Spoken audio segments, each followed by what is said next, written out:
ಗುರುಗಾಂಗೆಯ ಕೃಪರಲ್ಲೆನಲು ಪಾಂಡವರಾಯ ವಿಪಿನಗೆ ಘೋಷಯಾತ್ರೆಯ ನೆವದಲೈತಂದ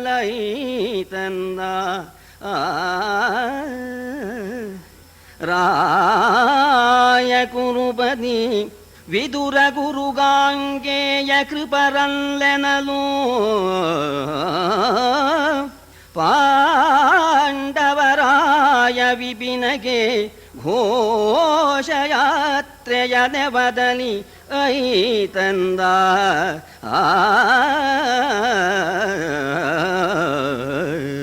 ಮಹಾರಾಜ ಕೌರವ ರಾಯ ಕುರುಪತಿ ತನ್ನ ವೈಭವವನ್ನ ಪ್ರದರ್ಶನ ಮಾಡಿ ಕಾಡಿನಲ್ಲಿ ಕೊರಗತಕ್ಕಂಥ ಪಾಂಡವರಿಗೆ ಸಂಕಟ ಉಂಟು ಮಾಡಬೇಕು ಅನ್ನೋ ದುರುದ್ದೇಶದಿಂದ ಭೀಷ್ಮ ದ್ರೋಣ ಕೃಪಾದಿಗಳು ಬೇಡ ಅಂತ ಹೇಳಿದ್ರು ಕೂಡ ಕೇಳದೇನೆ ಒಂದು ನೆವ ಹಾಕೊಂಡು ಘೋಷಯಾತ್ರೆ, ಘೋಷ ಅಂದ್ರೆ ಘೋಷ ಆಭೀರ ಪಲ್ಲಿ ಸ್ಯಾತ್, ಗೊಲ್ಲರಹಳ್ಳಿಗೆ ಘೋಷ ಅಂತ ಹೆಸರು. ಅರಮನೆಯ ಗೋವುಗಳನ್ನೆಲ್ಲ ಆ ಕಾಡಿನಲ್ಲಿ ಗೊಲ್ಲರಹಳ್ಳಿಯಲ್ಲಿ ಬಿಟ್ಟಿದ್ದಾರೆ. ಅದನ್ನ ನೋಡಬೇಕು ಅನ್ನೋ ಒಂದು ನೆವ ಹಾಕೊಂಡು ಅವರ ಹೊಟ್ಟೆ ಉಳಿಸಬೇಕು ಅಂತ ಹೇಳಿ ದುರ್ಯೋಧನ ಘೋಷಯಾತ್ರೆಗೆ ಹೊರಟ ಅಂತನ್ನೋದು ಇವತ್ತಿನ ಕಥಾವಸ್ತು. ಅರಸ ಕೇಳೆ ಹಸ್ತಿನಾಪುರವರಕೆ ಕಾಮ್ಯ ಕವನದಿನೊಬ್ಬನು ಧರಣಿಸುರನೈತಂದು ಕರ್ಣಾದಿಗಳ ಮನೆಗಳಲ್ಲಿ ಇರಲಿರಲು ಧೃತರಾಷ್ಟ್ರ ಭೂಪತಿ ಕರೆಸಿ ಬೆಸಗೊಂಡನು ಯುಧಿಷ್ಠಿರನಿರವನು ಅಟವೀತಟ ಪರಿಭ್ರಮಣೈಕ ಭೀಷಣವ. ಕಾಮ್ಯಕವನದಲ್ಲಿ ಒಬ್ಬ ಬ್ರಾಹ್ಮಣ ಪಾಂಡವರಿಂದ ಸತ್ಕಾರ ಪಡೆದು ಹಾಗೆ ಸತ್ಕಾರ ಮಾಡ್ತಾ ಹಸ್ತಿನಾವತಿಗೆ ಬಂದ. ಈ ಕರ್ಣ ಮೊದಲಾದವ್ರ ಮನೆಯಲ್ಲಿ ವಾಸ ಮಾಡ್ತಾ ಇದ್ದಾನೆ. ಕಾಮ್ಯಕವನದಿಂದ ಬಂದಿದ್ದಾನೆ ಎನ್ನುವ ವರ್ತಮಾನ ಕೇಳಿ ಧೃತರಾಷ್ಟ್ರ ಮಹಾರಾಜ ಆ ಬ್ರಾಹ್ಮಣನ ಕರೆಸಿಬಿಟ್ಟು ಆಗ ಆ ಬ್ರಾಹ್ಮಣ ಹತ್ರ ಕೇಳಿದ, ಕಾಮ್ಯಕವನದಿಂದ ಬಂದ್ರಂತೆ ನೀವು, ನಮ್ಮ ಮಗ ಧರ್ಮರಾಜ ಭೀಮಾದಿಗಳು ಅವರೆಲ್ಲ ಹೇಗಿದ್ದಾರೆ ಅಂತ ಕೇಳಿದಾಗ ಆ ಬ್ರಾಹ್ಮಣ ನೋಡ್ಕೊಂಡು ಬಂದಿದ್ದ, ಆ ಪಾಂಡವರ ಕಷ್ಟ ನಾನು ನೋಡ್ಕೊಂಡು ಬಂದಿದ್ದ.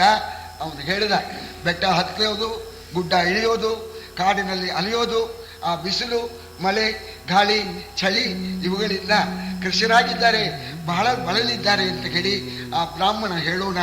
ಆ ಮಾತು ಕೇಳಿ ಧೃತರಾಷ್ಟ್ರ ಮಹಾರಾಜನಿಗೆ ಬಹಳ ಸಂಕಟವಾಗಿಬಿಡ್ತು.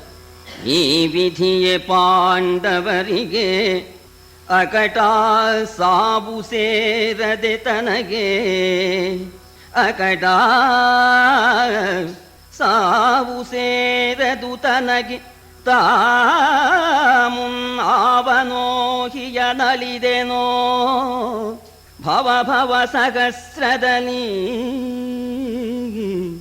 ಈ ವಿಲಾಸವನು ಈ ವಿಭವ ಸಂಭಾವನೆಯನು ಈ ಪದವನು ಈ ಪುತ್ರಾವಲಿಯ ಸುಡಲಿ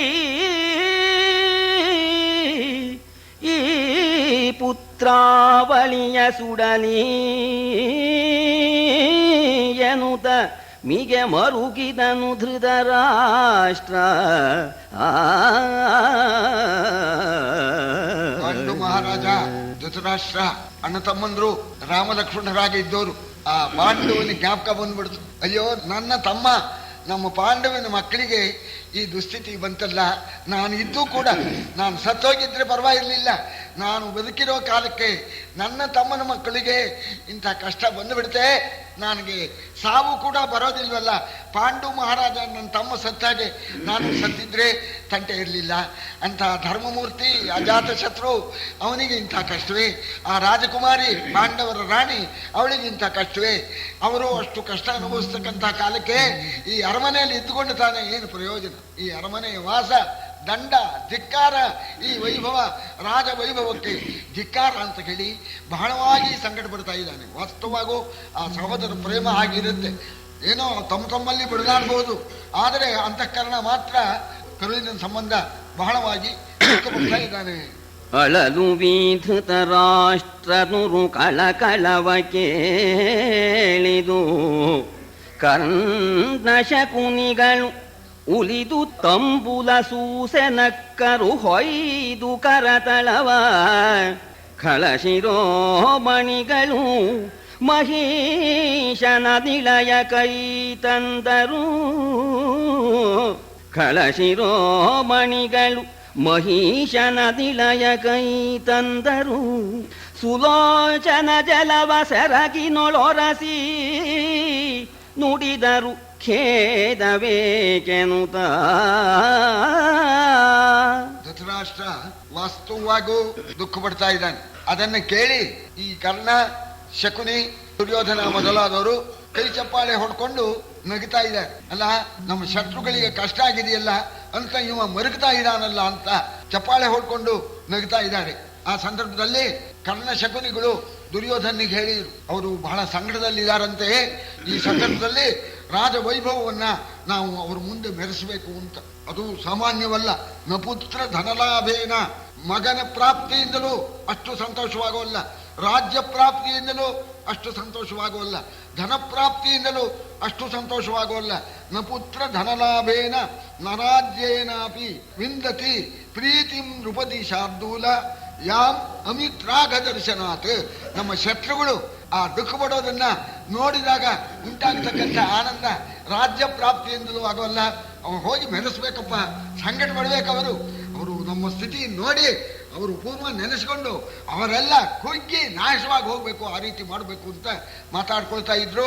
ಆ ಧೃತರಾಷ್ಟ್ರ ಮಹಾರಾಜ ಅಳ್ತಾ ಇದ್ದಾನೆ. ಪಾಪ ಪಾಂಡವರು ವನವಾಸವಾಯಿತು ಅಂತ ಅಳ್ತಾ ಇದ್ದಾನೆ. ಆ ಸಂದರ್ಭಕ್ಕೆ ಒಂದು ನೆವ ಹಾಕೊಂಡ್ಬಿಡು ಅಂತ ಇವರು ಹಚ್ಕೊಟ್ರು.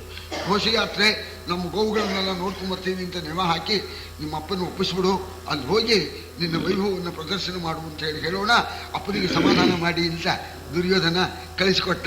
ಈ ದುಷ್ಟರೆಲ್ಲ ಒಂದೇನೆ, ಇಬ್ಬರನ್ನು ಕಳಿಸಿಕೊಟ್ಟ, ಕರ್ಣ ಶಕುನಿಗಳನ್ನು. ಅವರು ಧೃತರಾಷ್ಟ್ರನ ಅರಮನೆಗೆ ಬಂದ್ಬಿಟ್ಟು ಅವರು ಹೇಳ್ತಾ ಇದ್ದಾರೆ, ಅಲ್ಲ ಯಾಕೆ ಅಳ್ತಾ ಇದೀಯಾ ಮಹಾರಾಜ ಅಂತ ಕೇಳಿದ್ರಂತೆ. ಅಳದೆ ಇನ್ನೇನು ಮಾಡ್ಲಪ್ಪ, ನನ್ನ ತಮ್ಮ ಮಕ್ಕಳು ಪರದೇಶಿಗಳ ಹಾಗೆ ನಾ ಇದ್ದೂ ಕೂಡ ಸಂಕಟ ಪಡ್ತಾ ಇದ್ದಾರಂತೆ, ಆ ಬ್ರಾಹ್ಮಣ ಹೇಳಿದ ಅಂತಂದಾಗ ಅವರು ಮಾತ್ರ ಮಕ್ಕಳ, ನಿಮ್ಮ ಮಕ್ಕಳು ಮಕ್ಕಳಲ್ವಾ? ಈ ಕುಮಾರ ಕರಲ್ಲಲೇ ಕುಂತಿ ಕುಮಾರರು ನವೆಬುತ್ತಿದ್ದರೆ ಸಾಕು ಸಾಕಳಲೇಕೆ ಸತ್ವಾಧಿಕರು ಸಜ್ಜನರು. ಈ ಕುರುಕ್ಷಿತಿಪತಿಯೊಳು ಅನ್ಯಾಯೈಕಲವ ಉಂಟೆ, ಈ ಕುರುಕ್ಷಿತಿಪತಿಯೊಳು ಅನ್ಯಾಯೈಕಲವ ಉಂಟೆ, ವಿಚಾರಿಸಿ ಶೋಕವನು ಬಿಡಿ ಬಯಲಡೊಂಬೇಕೆಂದನಾಶಕುನಿ. ಇವರೇನು ಮಕ್ಕಳಲ್ವೇ? ನಿನ್ನ ಮಕ್ಕಳು ಎಷ್ಟು ಸಜ್ಜನರು. ಏನಾರು ಒಂದು ಅನ್ಯಾಯ ಇದೆಯೇ? ಅನ್ಯಾಯ ಲೇಷ ಈ ಮಕ್ಕಳಲ್ಲಿ ಇದೆಯೇ? ಅವರು ಮಾಡಿದ್ದು ನಾವು ಮಹಾರಾಯ ಅಂತ ಆಟದ ಚಟ ಬಂದು ಜೂಜಾಡಿ ರಾಜ್ಯ ಕಳ್ಕೊಂಡು ಕಾಡಿಗೆ ಹೋದ್ರೆ ನೀ ಯಾಕೆ ಕಳಬೇಕು ಅಂತ. ಅವರಿಗೆ ರಾಜ್ಯ ನೀನು ಕೊಟ್ಟೇ ಇದ್ದೆ, ಕಳ್ಕೊಂಡ್ರು. ದುರದೃಷ್ಟಶಾಲಿಗಳು ವಿಷಯ ಲಂಪಟರಾಗಿ ರಾಜ್ಯ ಕಳ್ಕೊಂಡು ಹೋಗಿ ಅವರು ಕೊರಗುತ್ತಾ ಇದ್ರೆ ಅವರಿಗಾಗಿ ನೀನು ಮರುಗ್ತಾ ಇದೆಯಲ್ಲ. ನಿನ್ನ ಮಕ್ಕಳು ಎಷ್ಟು ಸತ್ಪುರುಷರು, ಅನ್ಯಾಯ ಲೇಷವಾದರೂ ಇವರಲ್ಲಿ ಇದೆಯೇ? ಇದನ್ನು ಯೋಚನೆ ಮಾಡು, ಆ ದುಃಖವನ್ನು ಬಿಟ್ಬಿಡು. ಅವರಿಗಾಗಿ ಈ ತೋರಿಕೆ ಮರುಕ ಬೇಡ ಭಾವ ಅಂತ ಶಕುನಿ ಹೇಳ್ತಾ ಇದ್ದಾನೆ. ಅವರು ಕುಹಕೋಪಾಯದಲ್ಲಿ ಕೌರವರ ಕೆಡಿಸದೆ ಮಾಡರು, ಪಾಂಡವರು ಕುಹಕೋಪಾಯದಲ್ಲಿ ಕೌರವರ ಕೆಡಿಸದೆ ಮಾಡರು. ಅರ್ಜುನ ಪವನಜರ ಭಾಷೆಗಳ ಮರೆದಿರೆ ಜೂಜು ಸಭೆಯೊಳಗೆ. ಅವರು ಸುಜನರು ನಿಮ್ಮವರು ಖಳರೋ, ಪಾಂಡವರು ಸುಜನರು ನಿಮ್ಮವರು ಖಳರು. ಅವರು ಸದಮಲ ಸಾಧುಗಳು ಕೌರವರ ಸಾಧುಗಳು ಎಂದು ತೋರಿತೆ ನಿಮ್ಮ ಚಿತ್ತದಲ್ಲಿ. ಅವರಿಗಾಗಿ ಮರುಗುತ್ತಾ ಇದೆಯಲ್ಲ ಮಹಾರಾಜ. ಅವರೇನು ಸಾಮಾನ್ಯರೇನು? ಕಾಯ್ತಾ ಇರ್ತಾರೆ ವನವಾಸ ಮುಗಿಲಿ ಬಂದು ಕೃತ್ರಿಮದಿಂದ ನಿನ್ನ ಮಕ್ಕಳಿಗೆ ತೊಂದರೆ ಮಾಡ್ತಾ ಇದ್ದಾರೆ. ಮಹಾ ದುಷ್ಟರು ಅವರು.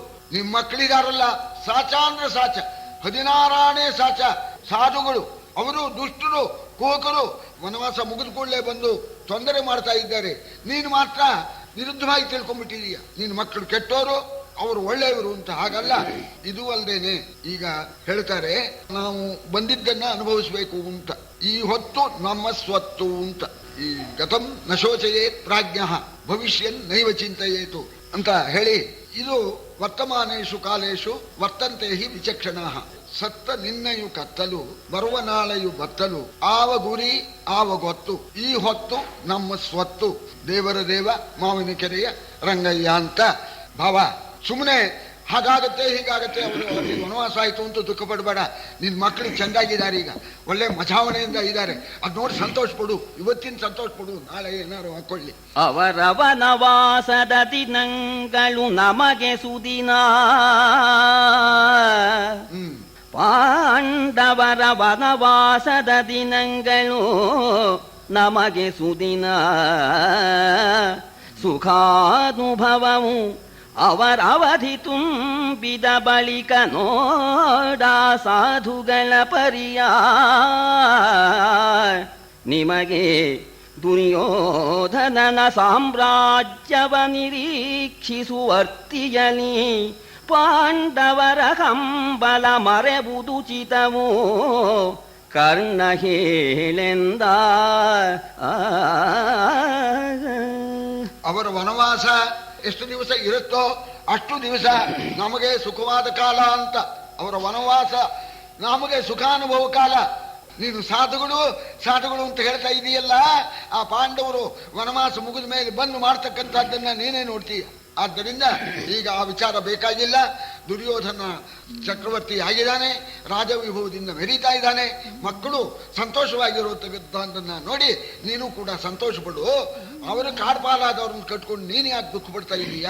ಕರ್ಣ, ನೀನು ಸ್ವಲ್ಪ ಹೇಳಪ್ಪ ಮಹಾರಾಜರಿಗೆ ಅಂತಂದ್ಬಿಟ್ಟ. ಸರಿ, ಶಕುನಿಯ ಮಾತಿನಲ್ಲಿ ಸಂದೇಹವೇ,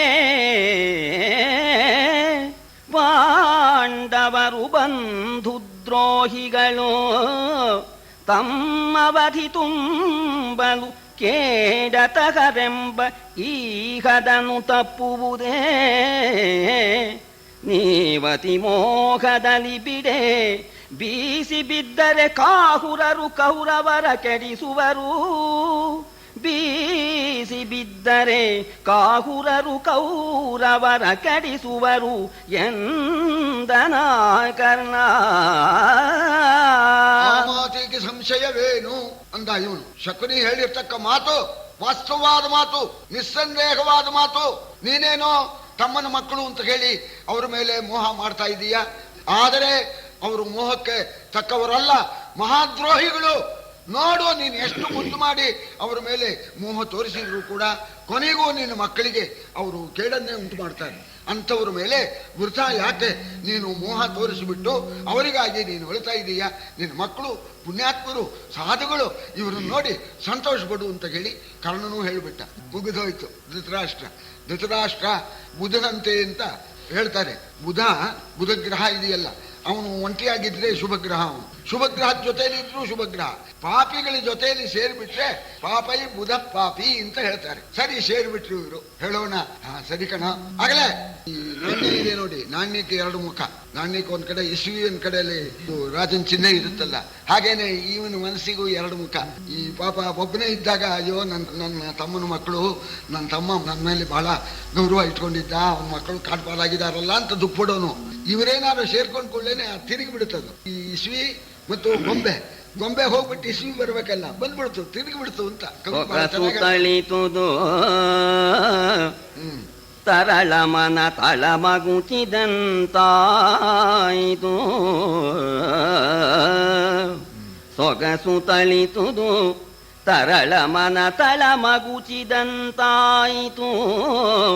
ಅವರೊಲವು ಕಾಡಿಗೆಯ ಕೆಸೊರಳಗದ್ದ ನೀಲದ ಸರಿಗೆ ಸರಿಯಾಯಿತು.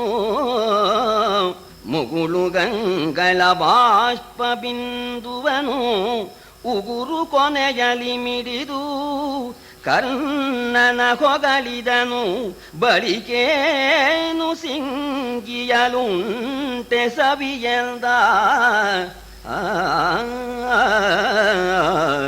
ಮನಸ್ಸು ತಿರುಗಿ ಬಿಡ್ತು, ಮಕ್ಕಳ ಕಡೆ ತಿರುಗಿ ಬಿಡ್ತು. ಅಯ್ಯೋ ನನ್ನ ಮಕ್ಕಳು ಎಷ್ಟು ಚೆನ್ನಾಗಿದ್ದಾರೆ ಅಂತ ಇವ್ರ ಜೊತೆಗೆ ಸೇರ್ಕೊಂಡ್ಬಿಟ್ಟ. ಹೇಗೆ ಸೇರಿದ ಅಂದ್ರೆ ಕಾಡಿಗೆಯ ಕೆಸರಿನಲ್ಲಿ ನೀಲ ಸೇರ್ಕೊಂಡಾಗ ಇಂತ ಎಲ್ಲ ಏಕ ಆ ರೀತಿ ಆಯ್ತಂತೆ. ಆಗ ಕಣ್ಣನ್ನ ಮುಚ್ಕೊಂಡ. ಕಣ್ಣು ಮುಚ್ಕೊಳ್ಳೋಣ, ಕಣ್ಣಲ್ಲಿ ನೀರು ಬಂದಿತ್ತು, ನಿಜವಾಗೂ ದುಃಖ ಪಡ್ತಾ ಇದ್ದ. ಕಣ್ಣಲ್ಲಿ ನೀರಿತ್ತು, ಆ ನೀರು ಕೆಡವಬೇಕಾದ್ರೆ ಮುಚ್ಕೊಂಡು ಹೊರತು ಬೀಳೋದಿಲ್ಲ. ಕಣ್ಣು ತೆರೆದಿದ್ರೆ ನೀರು ಹಾಗೆ ಇರುತ್ತೆ, ಅದಕ್ಕೆ ಕಣ್ಣು ಮುಚ್ಕೊಂಡ. ಆ ಕಣ್ಣೀರನ್ನ ಬೆರಳಿಂದ ಒರೆಸ್ಕೊಂಡು, ಸರಿ ಕಣಪ್ಪ ಕರ್ಣ, ನೀ ಹೇಳಿದ್ ಸರಿಯೇನೆ, ಅವರು ದುಷ್ಟರು, ವಿಷದಿಂದ ಏನು ಫಲ ಅಂತ. ಸಿಂಗಿಯಲ್ಲಿ ಉಂಟೆ ಸವಿ, ಸಿಂಗಿ ಅಂದ್ರೆ ವಿಷದಲ್ಲಿ ಸವಿ ಇದೆಯೇ. ಹಾಳಾದವರು ಪಾಂಡವರು, ಅವ್ರ ವಿಚಾರ ಇರ್ಲಿ, ಮುಂದೇನ್ ಮಾಡ್ತಾ ಇದ್ರಿ. ಈ ಕಡೆ ತಿರುಗಿ ಬಿಟ್ನಲ್ಲ. ಹೋಗಲಿ ಆ ಪಾಂಡವರ ಚಿಂತೆಯ ನೀಗಿದೆನು, ನೀವಿನ್ನು ನೆನವುದ್ಯೋಗವೇನೆನೆ ನಗುತ ನುಡಿದರು ಕರ್ಣ ಶಕುನಿಗಳು. ಈಗಳು ಈ ವಿಭವದ ವಿಲಾಸದ ಭೋಗದಗ್ಗಳಿಕೆಗಳ ಭುಜದರ್ಪಾಗಮನವನು ಅವರಿದ್ದವನದಲ್ಲಿ ತೋರಬೇಕೆಂದ. ಹೋಗ್ಲಿ, ಅವರು ಚಿಂತೆ ಬಿಟ್ಟೆ. ನೀವೇನ್ ಮಾಡ್ತಾ ಇದ್ದೀರಿ ಈಗ? ಮುಂದಿನ ಉದ್ಯೋಗ ಏನು? ಏನೋ ಉದ್ದೇಶ ಇಟ್ಕೊಂಡು ಬಂದಿದ್ದೀರಲ್ಲ, ಹೇಳಿ ಅಂತ ಕೇಳಿದ. ಕೇಳಿದ ಕೂಡ್ಲೇನೆ ಇವರಂದ್ರು, ಆ ಪಾಂಡವರು ನಾಳೆ ಬಂದು ನಿನ್ನ ಮಕ್ಕಳಿಗೆ ತೊಂದರೆ ಕೊಡ್ತಾರೆ, ಅವ್ರ ಕಾಡಿನಲ್ಲಿ ಹಾಳಾಗಿ ಹೋಗ್ಬೇಕು. ಈಗ ನಮ್ಮ ವೈಭವವನ್ನ ಅವ್ರ ಮುಂದೆ ಹೋಗಿ ನಾವು ಮೆರೆಸ್ಬೇಕು. ದ್ವೈತವನದಲ್ಲಿ ಪಾಂಡವರು ಇದ್ದಾರೆ, ಅಲ್ಲಿಗೆ ಹೋಗೋದು, ಡೇರೆ ಹಾಕೋದು, ಪ್ರಾಣಿವಾಸ ಸಮೇತ ಹೋಗೋದು, ಮಕ್ಕಳನ್ನೆಲ್ಲ ಕರ್ಕೊಂಡು ಹೋಗೋದು, ನಮ್ಮ ವೈಭವ ರಾಜಭೋಗ ಎಲ್ಲ ಅವರ ಮುಂದೆ ಪ್ರದರ್ಶನ ಮಾಡೋದು. ಆವಾಗ ಆ ದ್ರೌಪದಿಗೆ ಸಂಕಟ ಆಗಿ ಪ್ರಾಣ ಕಳ್ಕೋಬೇಕು. ಅವರು ದ್ರೌಪದಿಗೆ ಹೋಗ್ಬಿಟ್ರೆ ಪಾಂಡವರು ಸತ್ತೋಗ್ತಾರೆ. ಆದ್ರಿಂದ ಈ ರೀತಿ ಏರ್ಪಾಟ್ ಮಾಡಿದ್ದೇವೆ, ನಿನ್ನ ಅಪ್ಪಣೆ ಕೇಳಬೇಕು ಅಂತ ದುರ್ಯೋಧನ ಅಂದ. ಅದಕ್ಕೋಸ್ಕರ ನಾವು ಬಂದಿದ್ದೇವೆ, ನಮ್ಗೆ ಅಪ್ಪಣೆ ಕೊಡಬೇಕು ಅಂತ ಕೇಳ್ಕೊಂಡ್ರು. ನಾವು ಪಾಂಡವರ ಮುಂದೆ ವೈಭವ ಪ್ರದರ್ಶನಕ್ಕೆ ಹೋಗ್ತೇವೆ ಅಂತ. ಧೃತರಾಷ್ಟ್ರನಿಗೇನೋ ಸ್ವಲ್ಪ ಕಮ್ಮೂಲೇನೋ ಆಯ್ತು, ಹೋಗಿ ವೈಭವ ತೋರಿಸಿದ್ರೆ ಅವ್ರಿಗೆ ಸಂಕಟ ಆಗಿ ಸಾಯ್ತಾರೆ ಅಂತ. ಆದರೆ ಸಾಯ್ತಾರೋ ಏನಾರ ಗಲಾಟೆ ಆಗಿಬಿಟ್ಟು 13 ವರ್ಷ ಕಳೆದ ಮೇಲೆ ಹೊಡೆಯೋ ಏಟು ಈಗಲೇ ಬಿದ್ದುಬಿಟ್ರೆ ಹಾಗೆ ಅಂತ ಅದು ಒಂದು ಯೋಚನೆ ಅವನಿಗೆ. ಹಾಗಂದ, ನೀವು ಹೇಳಿದ್ದೇನೋ ಸರಿ ಕಣೋ, ಸರಿಯಾಗಿ ಹೋದ್ರೆ ಪರವಾಗಿಲ್ಲ, ಏನಾರ ತಿರುಗಿಬಿಟ್ರೆ ಈಗಲೇ ಜಗಳ ಆದ್ರೆ ಸಿರಿಗೆ ಸಫಲತೆಯಹುದು ನಾನಿದನರಿಯೇ. ನೀವರಿದ್ದ ವಿಪಿನಾಂತರಕ್ಕೆ ಗಮಿಸುವುದುಚಿತವೇ. ಮನಮುನಿಸು ನೆರೆ ಬಲಿದು ಕೆರಳಿದರೆ ಕಾಳಗುದು. ಮನಮುನಿಸು ನೆರೆ ಬಲಿದು ಕೆರಳಿದರೆ ಕಾಳಗುದು. ಭೀಮನ ದುರುಳತನವು ಈ ಕೌರವೇಂದ್ರನ ಹುರುಳು ಹುರಿಯೇರುವುದು ಮತವಲ್ಲ. ಪಾಂಡವರಿದ್ದ ವಿಪಿನಾಂತರಕ್ಕೆ ಗಮಿಸುವುದು ಮತವಲ್ಲ ಎಂದ ನಂದನೃಪ. ಸರಿಯೇನೆ, ಆದ್ರೆ ಒಂದು ತರಹ ಯೋಚನೆ ಮಾಡಿದರೆ ಪಾಂಡವರು ಇರ್ತಕ್ಕಂಥ ಆ ದ್ವೈತ ವನಕ್ಕೆ ನೀವು ಹೋಗೋದ್ರಿಂದ ತೊಂದರೆ ಉಂಟಾಗತ್ತೆ ಅಂತ ನನಗೆ ತೋರ್ತಾ ಇದೆ ಅಂತ. ಯಾಕೆಂದ್ರೆ ಸಂಕಟ ಪಡ್ತಾ ಇದ್ದಾರೆ, ಮಕ್ಕಳ ಮೇಲೆ ಕೋಪ ಅವರಿಗೆ ಇದ್ದೇ ಇದೆ. ನೀವು ವೈಭವ ಪ್ರದರ್ಶನ ಮಾಡೋದಕ್ಕೆ ಹೋದ್ರೆ ಆ ದುರುಳನಾಗಿರ್ತಕ್ಕಂಥ ಭೀಮ ಅವ ಮಹಾಸತ್ವವಂತ, ನುಗ್ಗೋಕ್ ಬರ್ಬೋದು. ಆಗ ನನ್ನ ಮಗ ಇವನು ಕಮ್ಮಿ ಇಲ್ಲ, ಇವನು ಸತ್ವವಂತ. ಮುಂದೆ ನಡೆಯತಕ್ಕ ಯುದ್ಧ ಈಗಲೇ ನಡೆದ್ಬಿಟ್ಟು ಏನಾದ್ರು ಅನಾಹುತವಾಗ್ಬಿಡ್ಬೋದು. ಆದ್ರಿಂದ ನೀವು ಪಾಂಡವರು ಇರ್ತಕ್ಕಂಥ ವನಕ್ಕೆ ಹೋಗತಕ್ಕಂಥದ್ದು ನ್ಯಾಯವಲ್ಲ. ಹೋದ್ರೆ ತೊಂದರೆ ಆಗಬಹುದು ಅಂತ ಧೃತರಾಷ್ಟ್ರ ಅನ್ನೋಣ, ಅವನಿಗೆ ಒಂದು ಭರವಸೆ ಕೊಡ್ಬೇಕಲ್ಲ. ಅದಕ್ಕಂದ್ರು ಎರಡೂ ಕೈ ಸೇರಿದ್ರೆ ತಾನೆ ಚಪ್ಪಾಳೆ ಆಗ್ತಕ್ಕಂಥದ್ದು. ನಾವು ಅವ್ರ ಸಂಟಿಗೆ ಹೋಗೋದಿಲ್ಲ. ಹೂಡೆ ಹೊಗೆವರೊಡನೆ ಸೆಣಸಿನ ಸಾಣೆ ಇಕ್ಕವು. ಹೂಣೆ ಹೊಗೆವರೊಡನೆ ಸೆಣಸಿನ ಸಾಣೆ ಇಕ್ಕವು. ಮಸೆವ ಕದನವ ಕಾಣೆವು ಎಂಬರಿಕೆಯಲಿ ಸಲುಗೆಯ ಸಾಧು ಸಾಮದನಿ. ರಾಣಿಯರ ರಹಿಯಿಂದ ರಂಜಿಸಿ ಜಾಣಿನಲಿ ಬಗೆವೋ ಅರಸ ರಾಣಿಯರ ರಹಿಯಿಂದ ರಂಜಿಸಿ ಜಾಣಿನಲಿ ಬಗೆವು ನಿಮ್ಮಡಿಯಾಣೆ ಎಂದು ಒಡಬಡಿಸಿದರು ನೃಪಕರ್ಣ ಶಕುನಿಗಳು. ರಾಜ್ಯ ಕಾಯೋಕ್ ಹೋಗೋಲ್ಲ, ಅವರ ಹತ್ರ ಶಪಥಕ್ಕೆ ಹೋಗೋಲ್ಲ, ಯುದ್ಧದ ಪ್ರಸಂಗವೇ ಇಲ್ಲ. ಎರಡು ಒಳ್ಳೆ ಮಾತಾಡಿ ಬಂದ್ಬಿಡ್ತೇವೆ. ನಮ್ಮ ರಾಣಿ ವಾಸ್ತವರನ್ನು ಕರ್ಕೊಂಡು ಹೋಗ್ತೇವೆ. ಅಲ್ಲಿ ಮೋಜಿನಿಂದ ವಿನೋದದಿಂದ ನಾವು ತಿರುಗಾಡಿ ಅವರಿಗೆ ಸಂಕಟ ಉಂಟಾಡುವ ಮಾಡಿ ಜಗಳಕ್ಕೆ ಅವಕಾಶ ಕೊಡದಾಗೇನೆ ನಿಮ್ಮ ಪಾದದ ಆಣೆಯಾಗಿಯೂ ಜಗಳಕ್ಕೆ ಅವಕಾಶ ಕೊಡೋದಿಲ್ಲ. ನಾವು ಎರಡು ಒಳ್ಳೆ ಮಾತಾಡಿ ಬಂದ್ಬಿಡ್ತೇವೆ ಅಂತಂದಾಗ ಹಾಗೆ ಮಾಡಿಪ್ಪ, ಹೋಗಿ ಬನ್ನಿ ಅಂತ ಅಪ್ಪಣೆ ಕೊಟ್ಟ. ಅಪ್ಪಣೆ ಕೊಡೋಣ. ಈ ವರ್ತಮಾನ ಎಲ್ಲ ಕಡೆಯಲ್ಲೂ ಹೋಗ್ಬಿಡ್ತು.